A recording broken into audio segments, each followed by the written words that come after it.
of Primal Fitness and Primal Strength and Conditioning. Primal Strength and Conditioning. I should have read your shirt. I didn't do my homework, guys. Sorry about that. Next time will not happen. So today we're going to talk about an interesting concept, and that is, The body thrives on movement. so basically movement is life. Absolutely. We were born to move. We all born to move. So. And if you don't move, you're dead. Yes. And that's actually our tagline. Movement is medicine to make you stronger, healthier, and happier. You're not talking about just lifting weights or just doing cardio.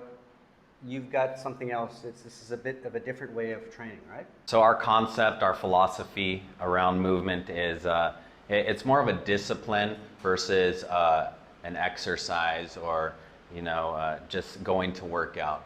It's more along the lines of yoga, calisthenics, capoeira, breakdancing, all body weight based stuff that will just increase mobility, strength, increase all aspects of well-being for people, and find strategies for them to be successful and study a practice over time. Okay, so this is about developing a sort of a functional fitness, right? That you can use in everyday life. I mean, having big biceps is not going to help you in everyday life. Not at all. Right? It might help you with the ladies, but Some of them. and even some of the guys maybe. But so I was really curious. How did you guys get into this? First of all, why don't you give us a little bit of a background on How who you everything are, began. how everything came together? Sure, go ahead, Quyen. You can start. Okay, my story. Well, I've been serving this, my work for 20 plus years. So I started with yoga first, and when I was 15, and of course, the fitness I come about 6 years after that in 2001. So over the years, I combined the yoga and the fitness together because I found, first of all, for my own practice, it helped me balance. It's like a yin and a yang energy in me. So over the years, I found this is an amazing tool, and so I'm combining the yoga and the fitness, the movements together to help my clients.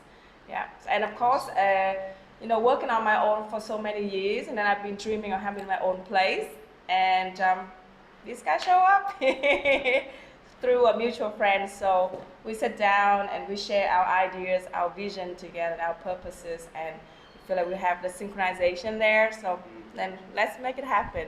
And I think you used to work at Star Fitness, didn't you? Correct. I worked, actually, I was a freelancer at Star Fitness in 2007, since they first opened. And before that, I was working at the Sofitel gym there for almost 6 years. So, yeah, and being on my own boss from 2007 until now. So I remember, So that's been I great. think I met you first at Star Fitness. Oh, Because really? I used Okay. to go there when I lived at Saigon Pro. So Right I used on. to go across the street to Star Fitness with Steve. Yes, correct. I used to train He's there. still there. Yeah, he's a good he's guy. still there. Liked him a Yes, lot. amazing one. Yeah. Yeah, he's my mentor. If talk about, I'm always appreciate Steve because he was the one always guiding me from the beginning Yeah. of this journey. So always look up to him. Nice Yeah. couple. I think Steve and Mio. And Megumi, yes. Miyumi. Megumi, Yeah, she's Miyumi. Japanese. Yeah, Yes, yeah. yes. So what about yourself, Anthony? Well, I started off in the U.S. in the fitness industry in 2002. I became a general manager at LA Fitness within a year. Kind of was just looking for an interim position so I could go back to pharmaceuticals or medical equipment like I had been doing. And, I started just to have something to fill the gap. And then, that's where it all started. And, California Fitness brought me out in 2015. And I was a general manager at UFC Gym here when we grand opened here in Taotian. Then I went to Elite Fitness where I was the director of the South, so I ran their 4 clubs. And then I went over to City Gym for a brief stint as COO. And then I was actually looking for a partner for the last year. I was at Elite and City Gym. Couldn't quite find the right blend of someone that would complement my skill set. I really needed like the strongest practitioner. Of course, with amazing energy and a beautiful vibe and heart and spirit about her. And then when I found her, it was like a lightning bolt. Ka-ching! And yeah, absolutely. Yeah. I would like to ask you a question, guys. And this is about the more I study the ancient cultures, the more I see that we actually come from a lifestyle where movement is everything, right? Yeah. And then there is a short gap of, it's not too long, where we just came from moving and like following the course and the nature of our bodies to living a lifestyle where we're sitting down the most of the time. But I think that the missing gap is that nobody really gets to understand what are the implications of living such a sedentary lifestyle, and not only for your body, but for your general well-being. So I would like to have some thoughts, basic, so we can take the conversation starting from movement, health, how all come together, and how we can just share with some people the basic elements that nobody really knows about well-being. Why don't you take Okay. that and I'll hop on the end.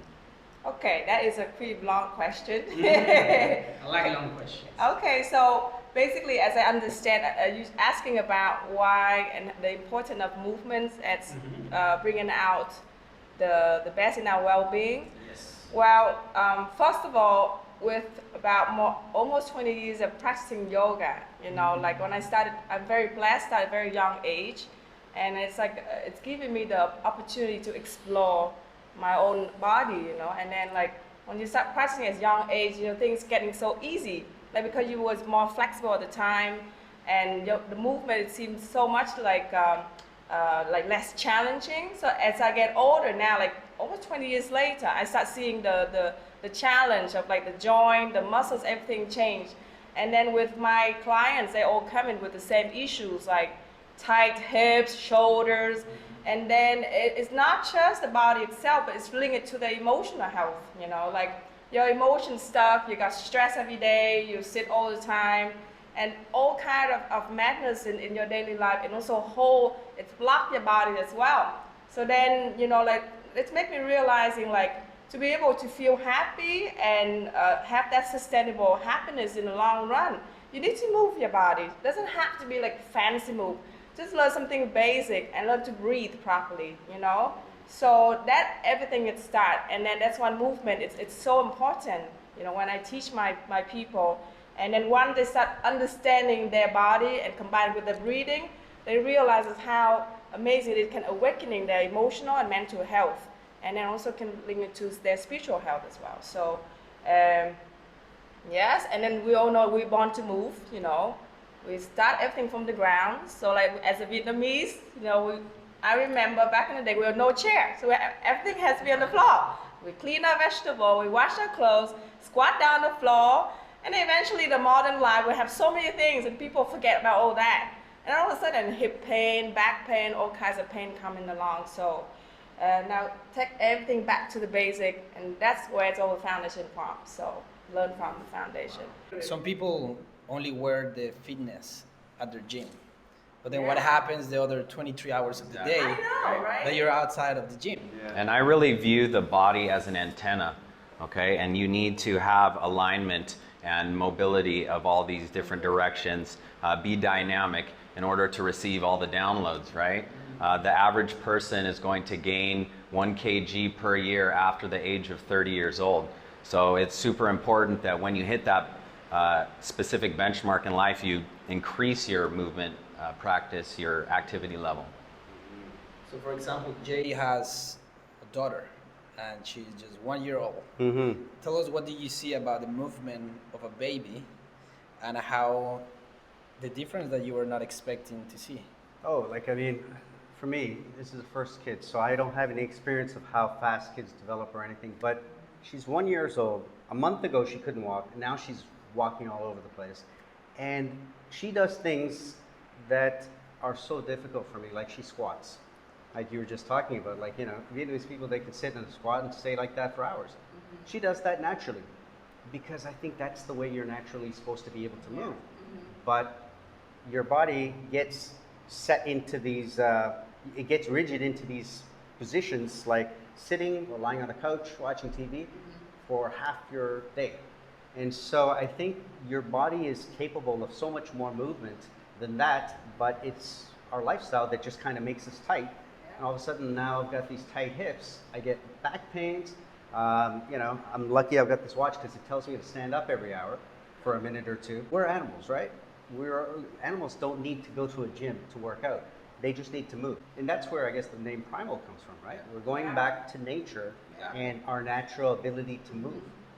And there are actually a couple of indicators for all-cause mortality, which are super important, specifically grip strength, being able to get off the ground with no hands. Okay, these are all fundamental components of human movement that you need to be mindful of, just so you can kind of know where you dwell in the big picture of things, you know. So having a dynamometer, testing that grip strength, you know, doing things like hanging, heavy carry, stuff like that, that's going to develop that grip strength. Being able to rotate your hips and shift your weight, engage dormant muscle groups, you know, that people don't typically focus on unless you're doing some type of fitness-related activity. Mm-hmm. I mean, this COVID situation has kind of highlighted the importance of health. You know, not just physical health, but physical health too, and of course that leads to immune strength in the immune system. But it's also highlighted one thing, and that is that you're stuck at home.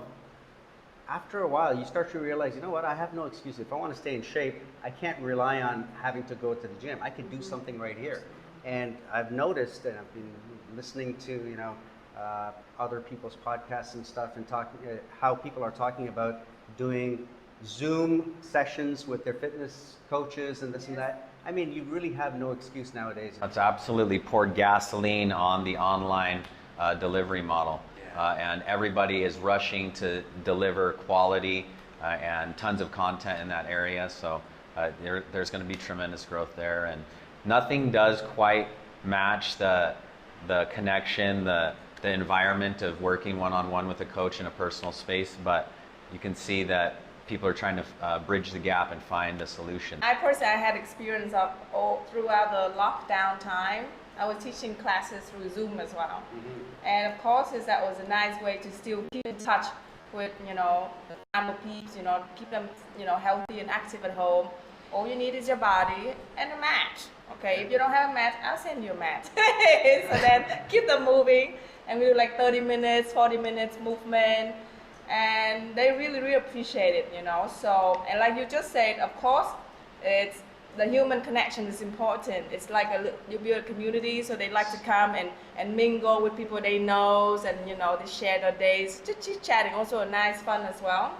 But like just mentioning, like nowadays, there's so many ways to stay in touch and stay healthy and connecting to, you know, to one another. From, and you know, we're so fortunate about our community that we built here, because everybody vibes on the same level, and they're hanging out outside of here. We're all going to retreats, events. You know, I find myself on the weekends, I'm hanging out with clients, or not clients, so they're friends, because we built such a authentic relationship. You know? You get into this resonance when you're in the class, and it just kind of like amplifies the energy that is already there. And can you imagine her energy amplified even higher? It's crazy. Too much. When I was a teenager, I always heard that fitness was only kind of related to having a good physique, right? It looks good more than... All for show. Yes, all for like show, but as I go on the gym and I have this journey of trying to develop my body, my main focus was always, how does it look? Sure. Until one of my friends, he said, it looks good, but how does it feel? And then I was like, what do you mean? And he said, well, I think that it requires someone to question how does my body feels to me, to realize they never ask themselves that question, right? So just for example, things like having tight muscles. It's not natural that we're supposed to have tight muscles. In fact, it's the opposite to well-being. And when you bring your clients and you get them to understand their connection with their body, what is usually the introduction that you give them? So if you have to tell me, what is that body-mind connection, to just like share perspectives? Why don't you go? Huh? Why don't you take it?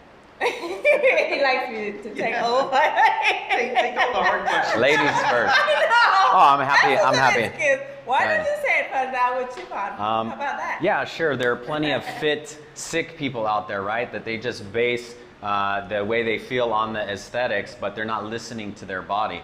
You know, and I was that guy for many years. I used to go and perpetuate dysfunction, doing heavy bodybuilding exercises, obsessed with bulking and cutting and how my abs were. But I couldn't even wipe my backside because I was so stiff, you know?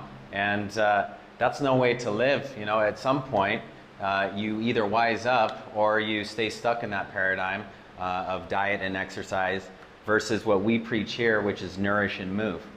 And when you can make that transition, you're just going to see you know, more energy, better circulation, better movement patterns.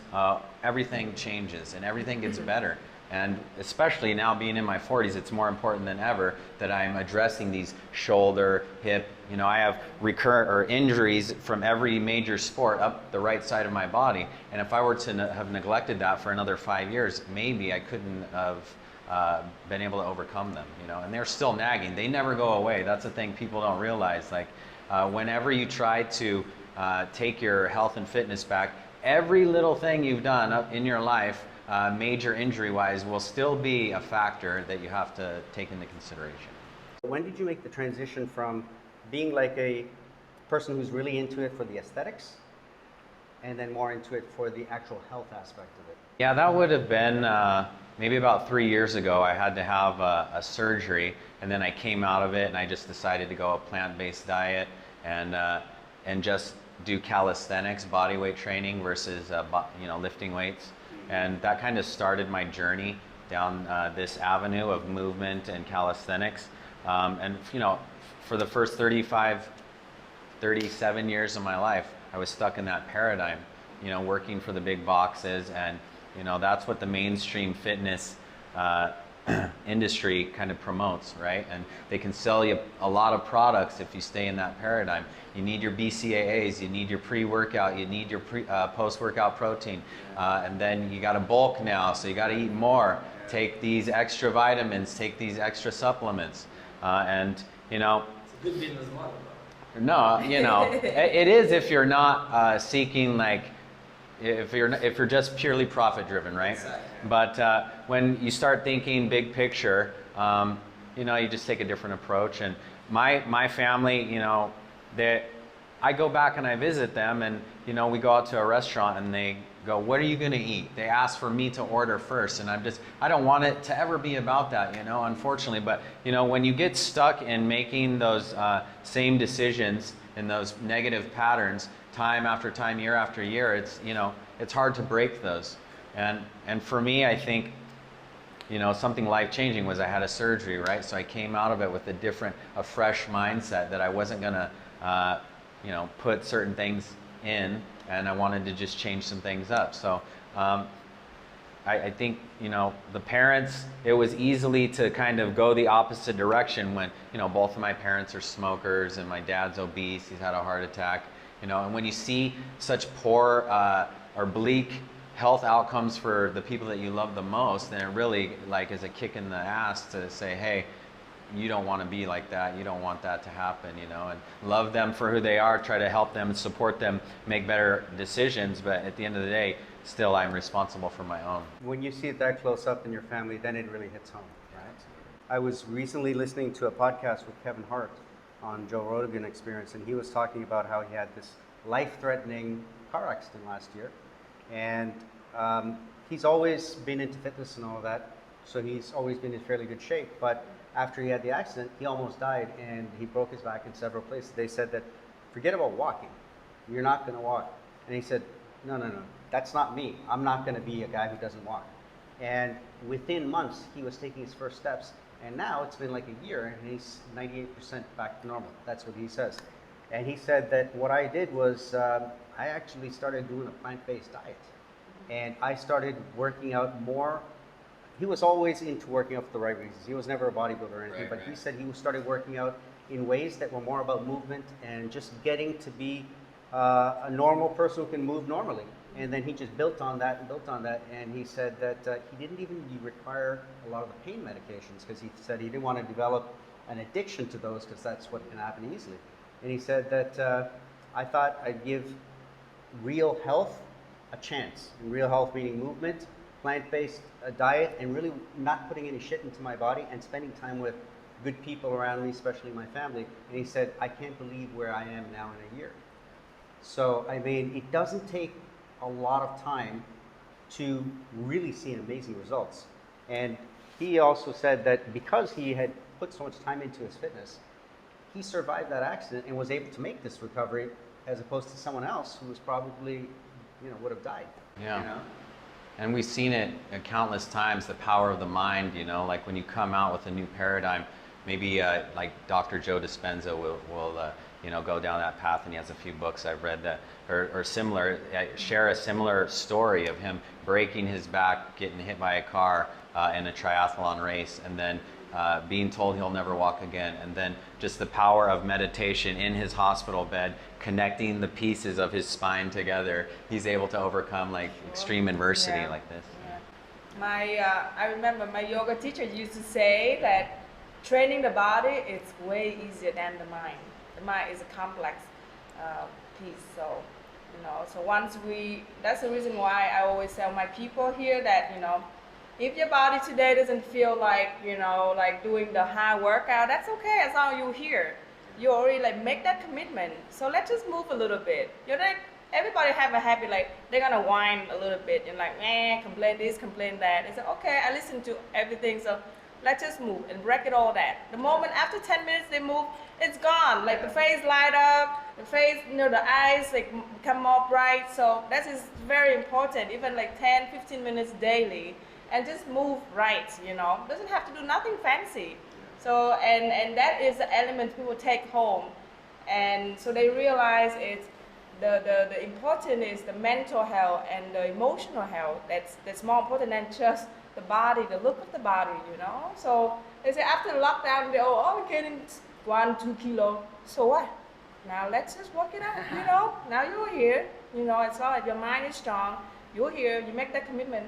1-2 kilos is gonna go in no time. So that's important. It's just changing the thought pattern of somebody that comes in here that has all the stresses of, money, family, whatever it is, and then just releasing that emotion through movement is super impactful. Something that you mentioned that that I think is really powerful, and especially if we take the conversation there, is gonna be it's gonna open the mind for many people.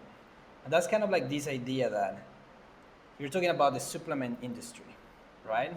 You're talking about the market for the people who are trying to pursue a healthier lifestyle.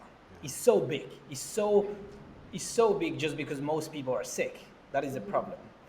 Now, when you break it down and you go to the core of what is the premise of supplements, the premise of supplements are telling you you're missing out something that you cannot find anywhere else besides what we're here to sell you. And they start constructing these paradigms, especially in all the gyms across the world, because people have the mindset and the perception that well-being is not really so much about your connection with your body, but well-being is more about what are things that we can get you to buy from us. Because that's the business model. And the reality is money has proven over and over to be really good at convincing people to manipulate those who are seeking for help.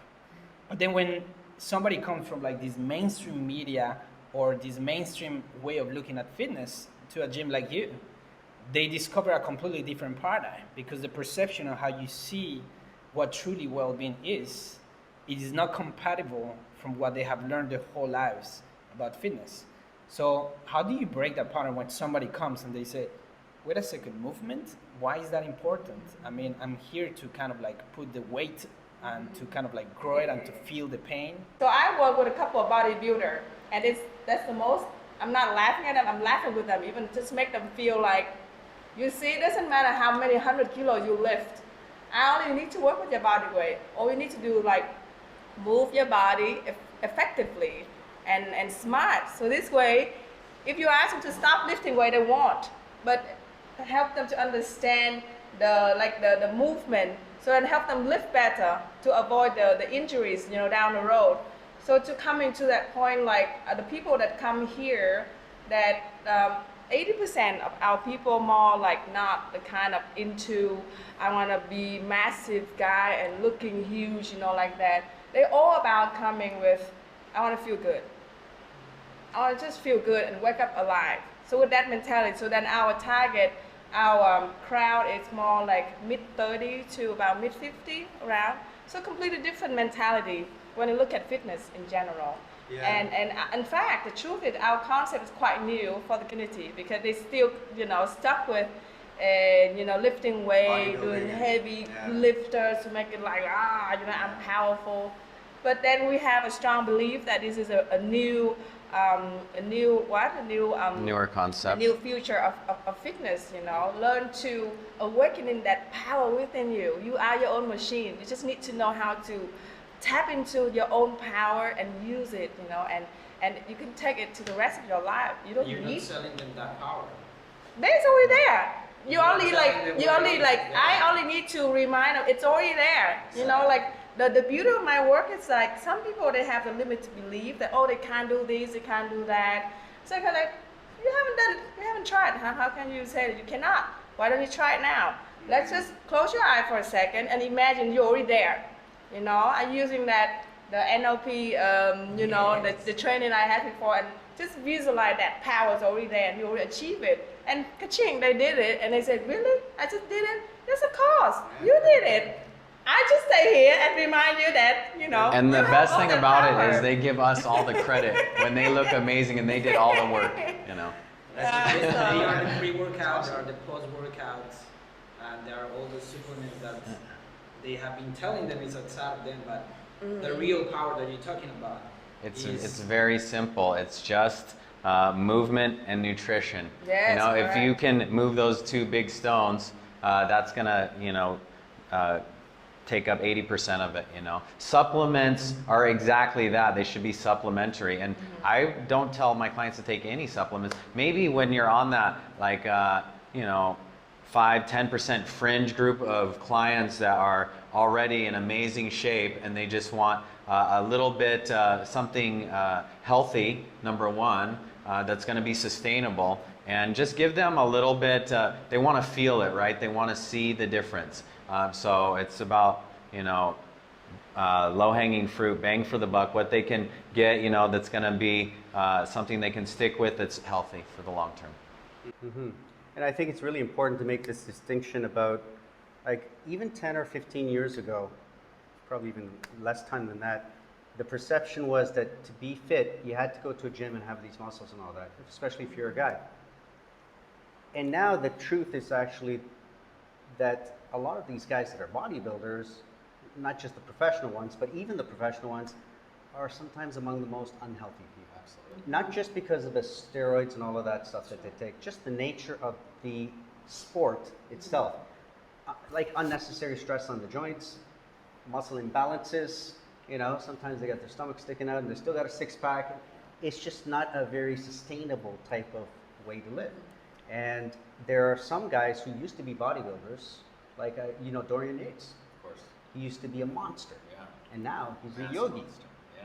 And he's into doing And he's yoga. thriving late into his 60s. Yeah. And now he's a plant-based guy who's doing yoga, and he's in fairly good shape. He's still a big guy. I mean, he's got His a big mental frame. acuity is On point, and that's the big thing when you're older, right? Like you want to have that cognitive acuity late into life, and you know, bodybuilders, they abuse their body so much. It's not sustainable, and you know, you have a lot of people just keeling over, world class athletes, you know, who are just dying from heart problems in their 30s, 40s, 50s, and on. Yeah. Well, we were talking about we share a lot of like ideas about things, you know, besides physical exercise, eat clean, you know, choose the food to like, you know, fit your body, your blood type, all of those little details, and sleep, you know, you gotta have a proper recovery. So all of those, you know, elements has to connect. So then you can, you know, you feel like your well-being in the long run, you know. So And those are our 4 pillars of fitness here. So we focus on the strength, okay? And we focus on the movement, we focus on recovery and breath. And everything falls under those 4 pillars for us. We can easily get, you know, fight against losing muscle late into life and having that muscle wasting that starts to happen by developing some strength early on in life or earlier in life, and then having the movement, being able to have dynamic movement, you know, late into life, so you keep your balance, because we know a lot of people that lose their balance in their late 50s, early 60s. That's when you know, slip and break a hip, and that's a wrap for most people. You know, once you break a hip, you're done. Unfortunately, it's happened. It's very common Yeah. in the West. yeah. And you know, recovery, nutrition can fall into that category. Sleep, those are 2 huge components to overall well-being. And then the breath, okay? You can survive 3 weeks without food and 3 days without water, but only 3 minutes without oxygen. Okay, so breath is super important. We want to make sure that we're teaching people how to flow with the breath, how to be mindful, have that mindfulness practice in their movement practice combined. About 2 years ago, I was living in Thailand and I went to have my freediving certificate. And in that class, they teach you how to hold your breath and, more than anything, how to breathe properly, like deep. And that was the first time in my life anyone taught me how to properly breathe. Yeah. And when she just showed me how simple it is and how natural it is, the energy that I felt in change within the next 5 days, from that day that I learned how to breathe properly and deep, was such a profound change that it really stuck with me, that sometimes the basics are the things that most people undervalue and, more than anything, underuse. So breathing in the exercise is probably one of the most important components, but is the least spoken about. Yeah. And there are a lot of avenues to pursue there. You have the different yogic pranayamas, you have Wim Hof, you have holotropic breathing, 4-7-8 breathing, box breathing, all of these different ways to kind of calm the mind and body and put yourself into that parasympathetic state. So when people come in here and they're looking for guidance from you, how do you help them to learn and put things together and still like keep it simple so that they can actually get this? Yeah, one tendency can be to overwhelm. So, you know, of course, you just kind of meet people where they are. You do a thorough assessment with them. Just get to know them and what their interests are. Then that way you can expose them to the parts that you think will be most helpful to them in the right way, so they can actually have it stick. And what we find is, by just addressing one thing at a time and then getting the mastery under that one silo, then you're going to be able to move on to the next one. When you start hitting them with the shotgun effect, it's overwhelm, and then you'll lose them. So, you want to speak to that a little? I was just saying, like, making change is all like baby steps, you know, small step, and not like you just say, not pile up too many things all at once. And because most people, like, also they're busy with other things too, you know, so you guide them like step by step, and then give them the homework, and then you come back, and then when they all like understand, like, you know, we talk about the foundation, understand like the small change, and then, you know, when you teach them more, the more complicated one, then they feel safe, you know. So because otherwise, if we just like, here, this is what you're supposed to do, then, you know, most people will run away. That's just human nature. They get scared, you know. So they feel this is a safe space. They feel like, you know, we build the connection is the most important things.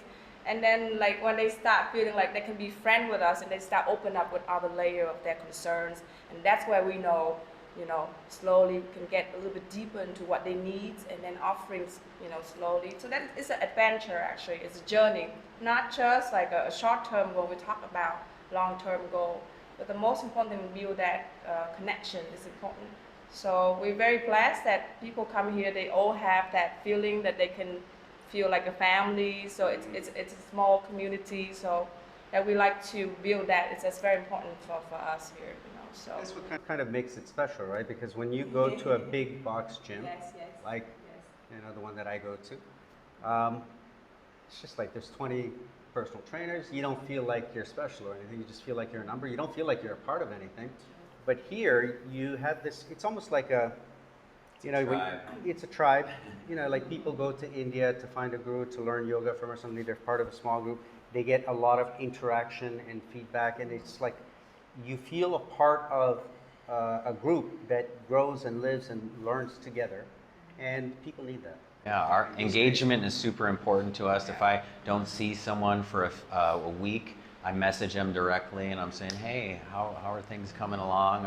Are you okay? Is there anything I can do to help? And it's about keeping that real communication flowing, because we have people, they really want this, and they paid hard-earned money to have us help them, and then they don't show up, right? And it's because of emotional things maybe get in the way. They're going through something personal, so it's on us to reach out to them, and we care about them. We want to bring out their best, and the only way we can do that is if we have a dialogue and open communication, and we do our best to hit that. Yeah, there's a magic that takes place when a group of like-minded people come together for the purpose of moving together. And that is not only in the well-being fitness aspect, but it is all about the Universal law. universal law. It really is. Well, I think health is the most fundamental and important and life-changing gift you can give to someone. And you guys are really helping, your people to feel better, look better, and live better lives. So it's so important. So that's fantastic, guys. We are doing the best. Dream Yeah. team. Yeah. We remind each other every day why Yeah. we're here and why we met. There's always reason. I have a personal belief that every single people I meet in my life is always a reason behind it. And I always love to embrace the reason and learning from them, so help me to grow as well. And So- I really feel like even coaches need coaches, Yeah. right?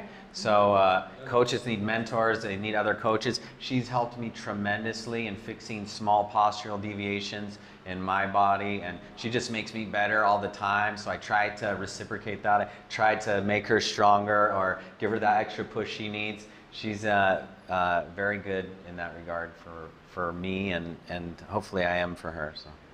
Well, you guys are a good combination, and that's the thing. Like when you find the right elements, you can create nuclear power. It's amazing. It's the real alchemy, no? It's alchemy, man. Yeah. Come together, you create something completely new, Greater than the sum of the Greater. parts, right? stronger.